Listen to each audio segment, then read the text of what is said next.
Without this, you'll never have freedom in your business. So let me tell you about a good friend of mine, Dustin Hunter, who doing about $1.2 million a year in business. He was only making about $100,000 a year in profit. He was working 60 hours a week. He was stressed out of his mind. You can't ever create freedom in your business if you don't build a good and highly effective team. So there are 4 things that you have to get right to build a team. Number 1, you need to get the foundation right. If you can't perform at a really high level at all of these things here, and you haven't built a playbook, forget trying to build a team effectively.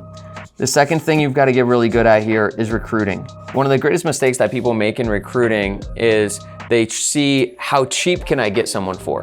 So if I'm hiring an office manager, it's like, I probably could hire somebody for only like $40,000 a year, but you could hire someone like phenomenal for $75,000 a year who will run circles around that other person.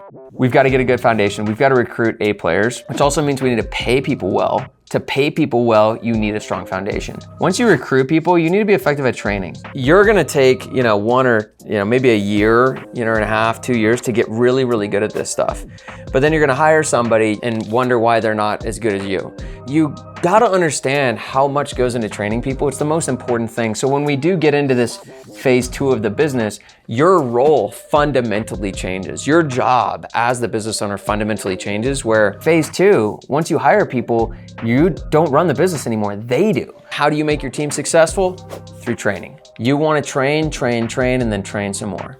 4th thing we've got to get really good at here is management. It's really about development. We're developing our people, our culture, alignment, character, and even more so, it's really gonna ultimately be about developing leadership. First hire a project manager, and then a sales rep, and then you're gonna hire an office manager, project manager, and sales rep.